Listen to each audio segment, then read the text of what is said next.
I started an online relationship with my boss. Meeting in person? That's never going to happen. She has no idea the person she's been flirting with online is one of her employees. Lately, my boss has been in a terrible mood.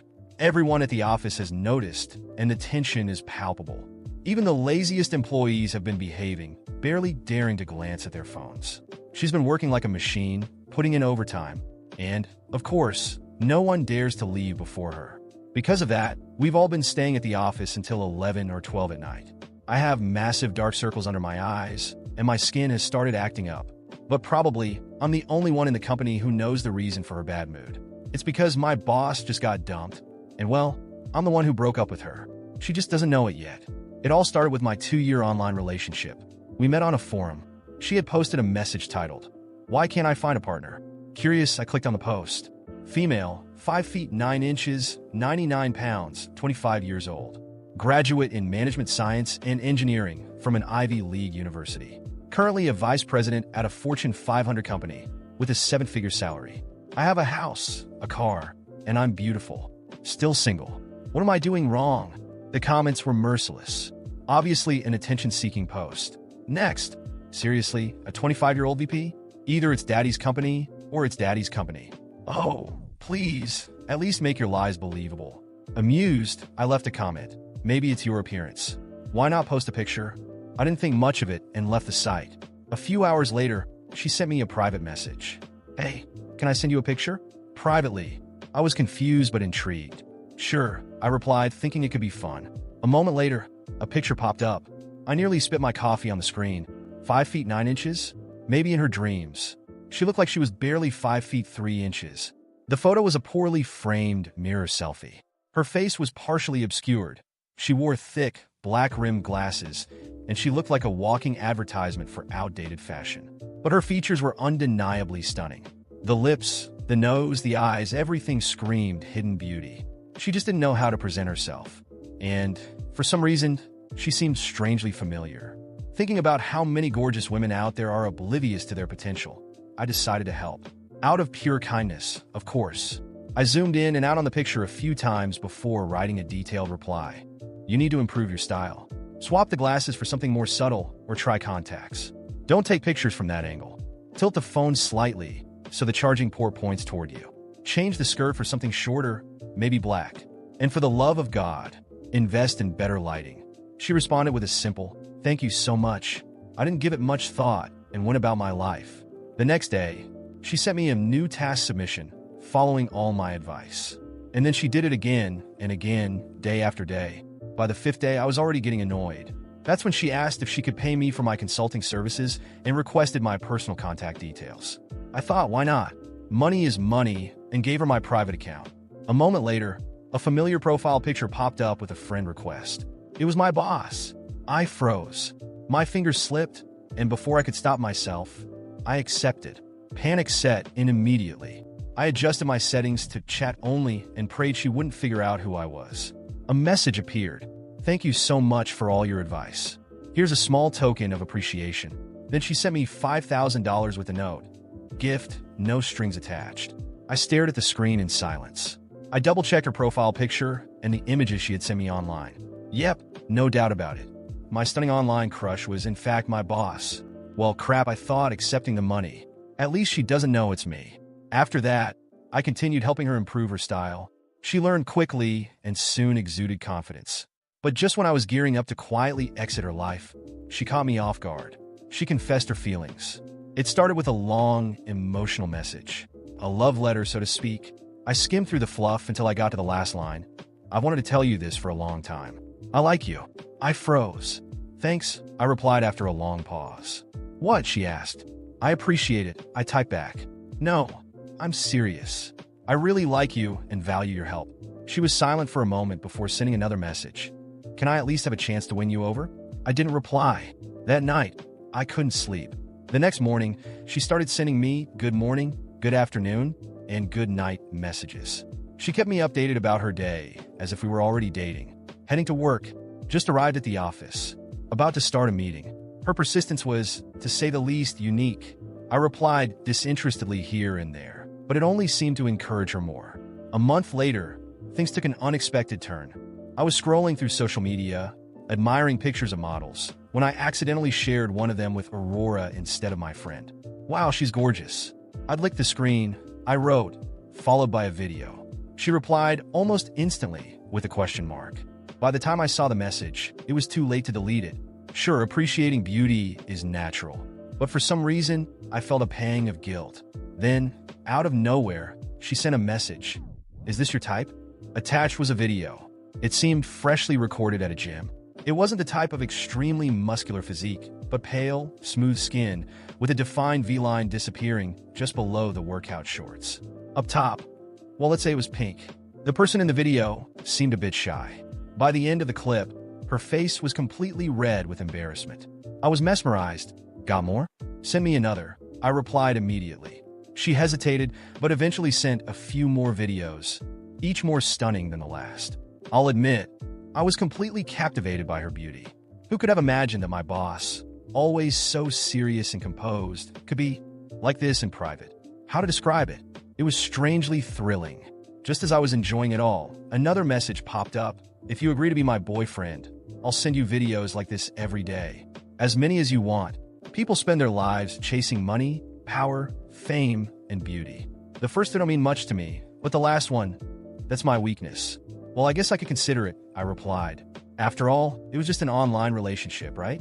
Of course, I set some ground rules. No public announcements, no changing profile pictures, no video calls, and absolutely no meeting in real life. She wasn't thrilled with the conditions, but eventually agreed. And that's how it started. We dated online for 2 years. As she improved her style and showcased her beauty, I was more than happy to reap the benefits. Her photos and videos became increasingly impressive, and she nailed every suggestion I made. I thought this arrangement could last forever, until one day, she asked to meet in person. Didn't we agree from the start that there would be no meetings? This is strictly an online thing, I reminded her. She seemed hurt. I know. Sorry, but I really want to see you. I knew exactly why she was pushing for it. A few days earlier, I attended an alumni reunion. Afterward, an old classmate confessed her feelings for me. I politely declined, but she didn't take it well and started bombarding me with embarrassing messages. Frustrated, I took screenshots, posted everything on social media, and exposed her before blocking her. Since I was in a relationship, even if only online, my boss probably saw the post. I figured she wanted to meet to stake her claim publicly. But I had my reasons for not wanting to meet her. There was no way I could agree. After avoiding her attempts for a week, I eventually got annoyed and ended the relationship. She was utterly devastated, like a deflated balloon. My phone wouldn't stop ringing with her calls. I sighed, placed the phone face down on the table, and ignored it. That's when Kenneth, my direct supervisor, called me over. Mason, take this proposal to Aurora. Kenneth's crush on Aurora was the office's worst-kept secret. Normally, he would find any excuse to see her, but lately, she had been in a terrible mood. The last time he tried to console her, she was so curt that he practically ran out of her office. I grimaced. Kenneth, isn't this a bit above my pay grade? Shouldn't you be doing this instead? Don't make me repeat myself. Fine. Even though I'd basically seen everything about Aurora online, meeting her in person was still nerve-wracking, especially at work, where she was known for being strict, sharp-tongued, and even intimidating. I hesitated and grabbed my phone. Since I'd broken up with her, Aurora had been bombarding me with apologies. I hadn't responded, not because I didn't care, but because I needed to let things cool down. I quickly typed a message. We don't need to break up, but could you please behave? I really don't like it when people break promises. Her response came instantly. Baby, you're finally talking to me. I'll never do it again, I promise. She even added a crying puppy emoji. I sighed, mustering my courage before knocking on her office door. There was a brief silence before I heard her clear her throat and say, "Come in." Her reddened nose caught my attention as soon as I walked in. Had she been crying? Aurora noticed my gaze and, a little uncomfortable, tapped the desk lightly. Leave the proposal here and go. Her tone was noticeably softer than usual. On any other day, she would have scolded me for going over Kenneth's head. Still, the proposal wasn't up to her standards and was sent back for revision. Naturally, Kenneth threw the work back at me on Friday. Everyone else left early, excited for the weekend. Aurora, for the first time, left on time, and the office quickly emptied, leaving just me and the receptionist. I stayed behind to work on the proposal, promising the receptionist I'd lock everything up when I was done. It was past 10 p.m. when I heard the sound of the door unlocking. My heart raced. Who could it be at this hour? Images from horror movies flashed through my mind. I swallowed hard, reminding myself that ghosts weren't real. Even so, I froze, holding my breath. Then, a familiar figure appeared. It was Aurora. "Why are you still here? Don't you have a home to go to?" she asked, visibly surprised. I held back the urge to snap back. "Whose fault do you think this is?" I thought. Instead, I replied, "The proposal is due tomorrow, and I didn't want to risk leaving it unfinished. I thought it'd be better to stay late and complete it." Her expression softened. "Oh, that proposal. I'll help you. It'll go faster if I just explain what I want directly." I froze. My computer was logged into my personal account, the same one I used to message her. She stepped closer. "Open it for me. I want to take a look." Panic set in. My mind raced as I scrambled to buy time. "Wait a second," I exclaimed almost without thinking. As Aurora approached, I felt my heart pounding. My computer was right there, with the tab open, exposing my secret identity. Every step she took toward me felt like it echoed in the silent office. I needed to think fast. "Wait just a second," I said, placing my hand on the keyboard as if guarding something confidential. Aurora raised an eyebrow, curious, and stopped, crossing her arms. "Why the rush, Mason? What are you hiding?" Her voice had a playful tone that, under different circumstances, might have been charming. But here, it only added to the tension. "It's not that. It's just the file isn't ready yet. I was finalizing some adjustments, you know? I don't want you to see an incomplete draft." It was a weak excuse, and I knew it. Aurora narrowed her eyes, clearly suspicious, but she stepped back. "All right, I'll wait. But be quick. I don't have all night." She moved to the desk next to mine and sat down, crossing her legs. Her presence was overwhelming, and every second felt like an eternity. I kept typing furiously, but my mind was elsewhere. How to get out of this without her finding out? I needed a distraction. "Aurora, are you sure you want to review this now? You look exhausted. Maybe we could go over it tomorrow with fresh minds?" It was a shot in the dark, but to my surprise, she let out a small sigh and uncrossed her arms. "You're right. I am tired, but I can't leave things unfinished. You know how I am." Her eyes met mine, and for a moment, it felt like there was something deeper in her words. While she spoke, I realized that her intensity didn't come just from work. It was something personal. Maybe it was about the breakup, or perhaps it was the pressure she put on herself. Either way, it gave me an opening. "All right, give me 5 minutes, and I'll send you a preliminary version to review at your convenience." I quickly opened another tab and created a fake draft with some generic ideas. It wasn't brilliant, but it would buy me time.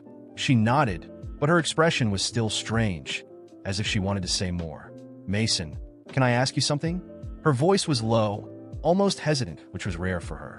Of course, I was expecting something work-related, but what she said next caught me completely off guard. "Why did you break up with me? Was it something I did? Was it me?" Her eyes locked onto mine, vulnerable in a way I'd never seen before. She wasn't the tough, confident boss anymore. This was Aurora, the woman I knew online, open and hurt. I felt a lump form in my throat. I could lie, come up with some excuse, but something in her expression disarmed me. "Aurora, it wasn't you. I felt like things were moving too fast. That maybe we crossed some boundaries we shouldn't have." She looked down, biting her lower lip. "I see. But you never gave me a chance to fix it. You just cut everything off suddenly. Do you know what that did to me?" I didn't know how to respond. There was no justification that could fix this. But before I could say anything, she stood up. "It doesn't matter. It's in the past. Let's focus on work, okay?" Her posture shifted back to the composed boss. But the way she avoided my gaze said this wasn't resolved for her. I handed her the improvised draft, and she reviewed it silently. Every time her eyes moved across the text, I braced myself for the worst. Finally, she spoke. "It's not bad. It could work with some adjustments. I'll send it to Kenneth as it is. Good night, Mason." She left without looking back, leaving the room in oppressive silence. I sat down, exhausted, staring at my computer screen. My secret identity was safe for now, but something told me it wouldn't stay that way for long. Aurora was perceptive, and I knew she wouldn't let things go as they were. She wanted answers, and sooner or later, she'd find out the truth. And when she did, I had no idea how she'd react. But for now, I just wanted to forget everything and go home. As I packed up my things, a notification popped up on my phone. It was a message from Aurora. "I still think you're hiding something, but whatever it is, I'll find out." I swallowed hard. I knew this wasn't just a simple suspicion. She was determined, and I was about to face the consequences of all my choices. The next morning, Aurora was different. She didn't glance at me, as she usually did, nor did she make her usual quick remarks about tasks. Instead, she seemed more reserved, almost calculating. That alone was a red flag. I spent the entire day with a gnawing feeling that something was about to happen, but I couldn't have guessed just how right I was. At the end of the day, as I was tidying my desk, I received a message from her. "I need to talk to you. Conference room now."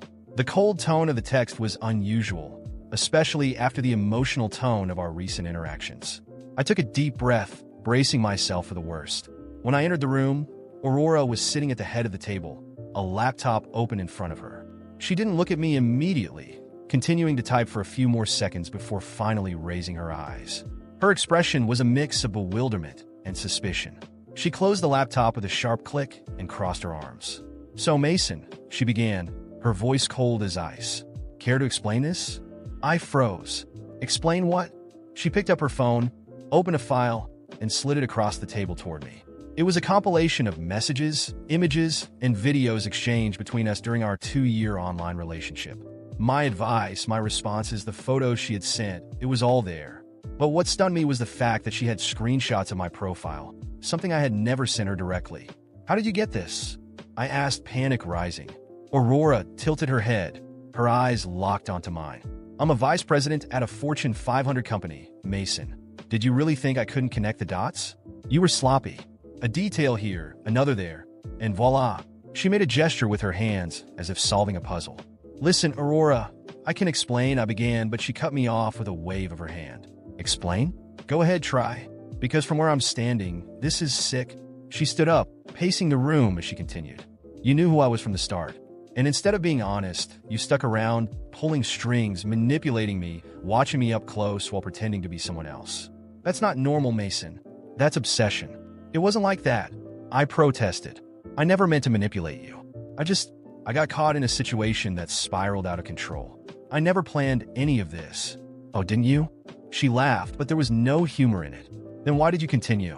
Why did you accept the money? Why did you let me be vulnerable, knowing I trusted you blindly?" I opened my mouth to respond, but the words failed me. Anything I could say felt hollow, like a flimsy excuse.